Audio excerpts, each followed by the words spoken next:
Yo, what is going on, everybody? And today, man, it's about that time. We gotta talk OpTic Gaming. Envoy went on the flank and basically spilled all the tea. He dropped some juicy nukes about the season that OpTic had and some of the struggles that they had on the year and what might have caused those things. So we're gonna be talking about some of that, what he talked about specifically, and then kind of the ramifications that it has on OpTic last season, heading into now this season, and the potential of like Scump and Dashy with Illy and Shotzi, and going through all of that. So let's start from the beginning here. Obviously, OpTic didn't have a good year. They never made a grand finals. They struggled. They couldn't beat teams like Toronto on the season. They beat FaZe once. There was a lot of problems that OpTic had, and they could never really get over that extra bump. They could never get to that next level to be a consistent top 3 team on the year. They were always in like that 3 through 5 range, depending on how hot their Search and Destroy was at the time, but they just never could ascend to that next level to consistently be a contender. I thought Envoy came out on the flank, no free shoutouts of course,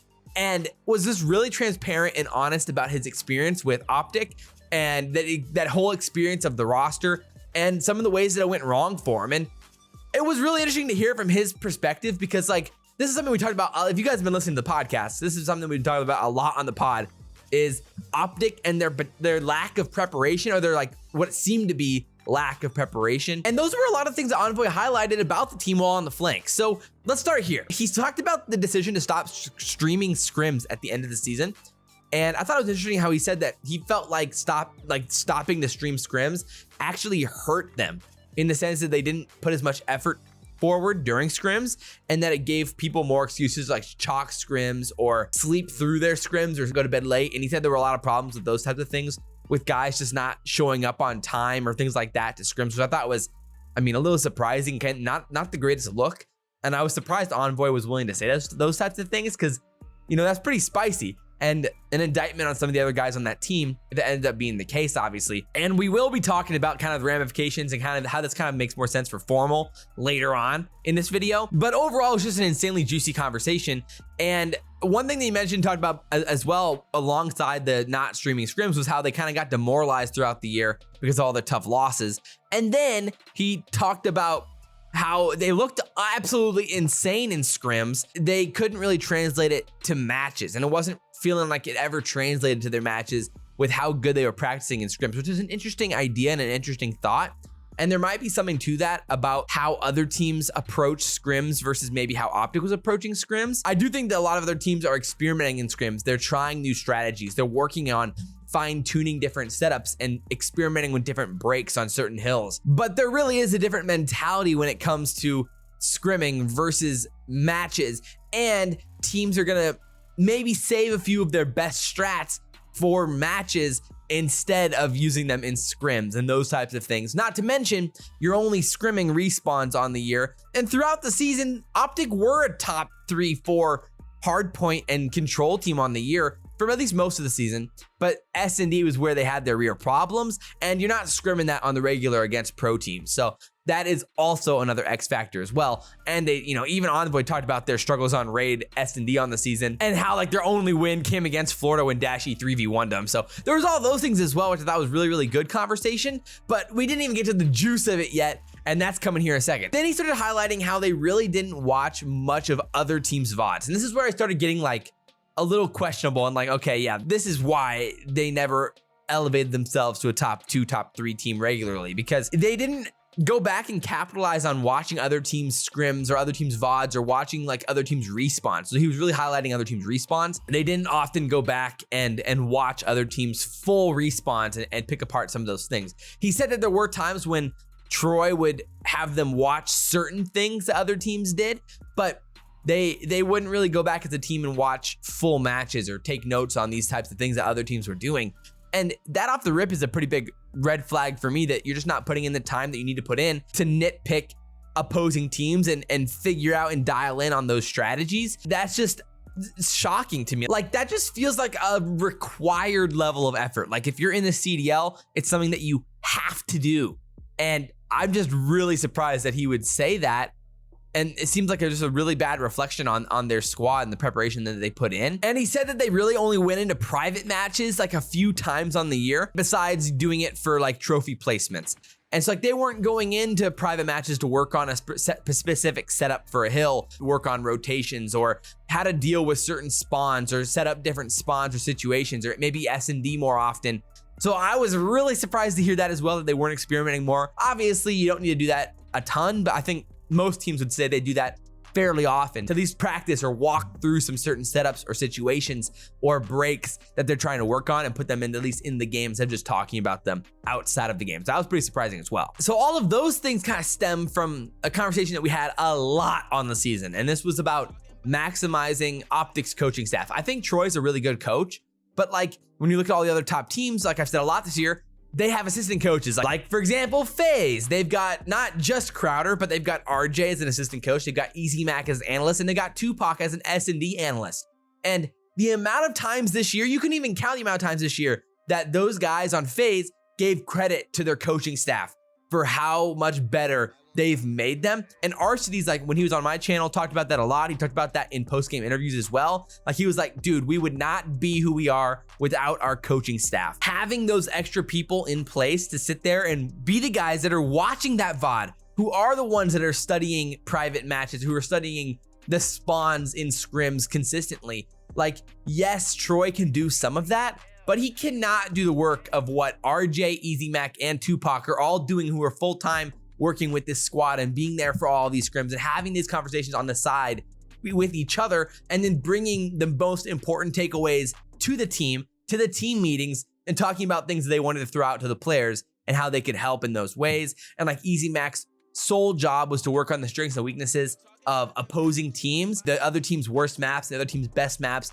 and really work on that for vetoes and maximize their vetoes in tournaments. And like those types of things that EasyMac's bringing to the table just as an analyst, let alone RJ, let alone Tupac, also with Crowder, that's just a massive leg up, not to mention the extra time that the FaZe guys are putting in a day-to-day, match-to-match basis in preparation on their own, not to mention with their team as a coaching staff as well. So it makes sense OpTic never got to that next level because they were consistently getting out-prepared by Toronto, by FaZe, by these other teams that were consistently at the top throughout the year. So it just makes a lot of sense now in perspective looking back on it, not to mention the other things that Envoy talked about here. And when Methods brought up, this is one of the most interesting conversations when Methods brought up the mid-round adjustments. And this was something that we talked about like 2 weeks ago on the podcast, was how like it was in, I think, the Moscow S&D against Toronto, where like Toronto was making these decisive rotations to the bombs.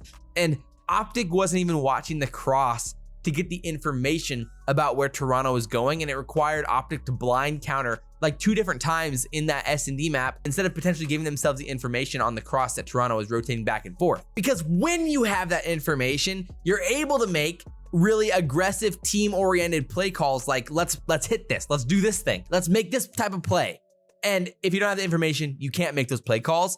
And that's what Envoy really highlighted, was he said he felt like he needed somebody to make a play call, and he felt he was pressured to make the play calls for him in S&D consistently. He brought up specifically like how, you know, he comes from the S&D community and feeling himself was a big part of the deal here. He's like, all right, I have the instincts here. Like, I feel like I need to hit mid here on raid, or I need to hit this play. And he's like, he was just surprised that other guys on the team didn't have that feeling like I need to hit this more often. So he felt like they just weren't on the same page in that regard on the season in Search and Destroy, and kind of talked about raid S&D there as well, highlighting their pains in raid S&D, and it just felt like they couldn't stick together and make a good team play call mid-round. And that was a big problem for them on a season. So I really did like how Envoy was really taking responsibility for it. Like he said, I needed to be more vocal. I needed to push for more practice, but it's on all of us that we didn't collectively. And Envoy was, you know, personally taking responsibility for that he felt like he should have gone, looking back on it now,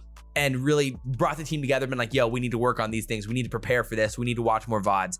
And overall, I think having a more built out coaching staff could help create that conversation. And it's surprising that OpTic didn't have that coaching staff. But overall, the biggest thing that we haven't even talked about yet was at kind of like the 47-minute mark or so in this VOD. And I'll play it here for you. I thought it was a really telling for what might be the problems for OpTic Dallas heading into this year. And this really did give me some hesitancy because of how Envoy talks about this. So pay attention to how Envoy responds to Ben here when talking about Rambo. Let's play it. In regards to your ex-teammates, they're now going to be, you know, if the rumors are true and Rambo Ray's their coach, he's going to have a different approach. And I know Ray pretty well, and he's not going to let that slide. I mean, it's hard though. I mean, Troy's thinking the same thing, but outside in, you can't make the players do what like we were talking about earlier. But the players do what they want. They do what they want. Yeah, They've always been like that. The players run the scene, bro. The Yeah, players they do. run the scene. Like there's maybe some organizations like people are handing out fines for certain things, but right now like the players hold all the power. Yeah. I mean, The players do hold the power. The players do hold the power, but and this is not, again, this is on you and the team, is like, you know, the cores of both teams were coming off of disappointing seasons. I think mindset has to change, and if people are stuck in the old ways, well, those are some tough conversations and things need to be said. I mean, dude, that's a big moment right there, you know? Like when Ben says like Rambo's not gonna let that slide, then Envoy replies with, I don't know, it's hard though. And then he's talking about how all the players hold the power. I mean, he's talking about Scump, right? I mean, Scump holds the power. I agree with Ben where like it's tough when guys get stuck in old ways, and like that's a tough conversation to have. And now I brought this up also, I think on the podcast earlier this year, or else maybe it was in a video, but like how I was worried about Scump and maybe some of his preparation, and that he's used to the older days of COD where you'd maybe watch a little bit of VOD, you'd plan out some strats, but like you just talk about what went wrong for your team, and that's practice. That's what it is. But like practice has evolved, and I'm hoping that like Shotzi and Illy can kind of bring more of that like collective grind back to the team. But I mean, like, let's not act like they weren't playing with some grinders the past few years. You know, Arcides, Gunless, Envoy, like these guys are grinders, like guys who really, really like Call of Duty, and they have good mentalities overall. I mean, obviously, you know, people dog on Gunless for having a bad mentality, but like, yeah, I don't think you can sit there and say Gunless doesn't have a winning mentality in Call of Duty. I really do think he does, even though it can be tough with the feedback once in a while. But when you've got guys in the league like Insight or like Celium or all these guys who like sweat it out, find these weird spots, who work on breaking the movement, who find these weird angles, these different setups, who really sweat out the game. You know, you can see why Formal feels like he's not enjoying it like he used to. He doesn't feel like he can bring the level of passion that it takes to win anymore, and why he felt like he needed to take a step away from Call of Duty. If that's partly the game, partly the current system of COD, partly the CDL, partly playing from home more, less LAN because of COVID, all of those things, like I get that idea, but like at the same time, that passion does have to be there. You know, the coaching staffs can help hedge your bets there, and that's why I really think OpTic need to bring in as many sweaty coaches as they can, who really have the diehard passion for the game, who feel like they're here to prove it and bring that level of consistency to the practice at least, and level of information and sweating out the preparation. If Scump's not gonna be willing to do it, if Dashy's not gonna be willing to do it, which, you know, maybe they are, and it just was a whole collective thing last year where the mentality was off, bringing in those extra pieces will help counterbalance anyone that might go awry or anything that might go wrong there in the preparation aspects from the players. I think all of those things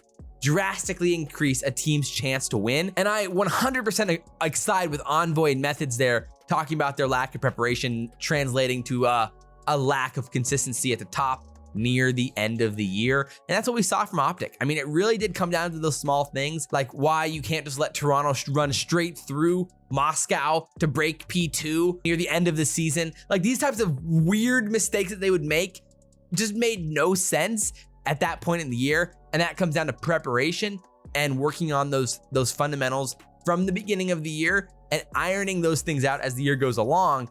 And why I really think that OpTic should have been a top 3 team last year if those things end up falling into place earlier on. So overall, guys, I mean, I am very interested to see how this translates to OpTic next year. It does give me some hesitancy exactly with how that could end up playing out for the preparation aspects of it.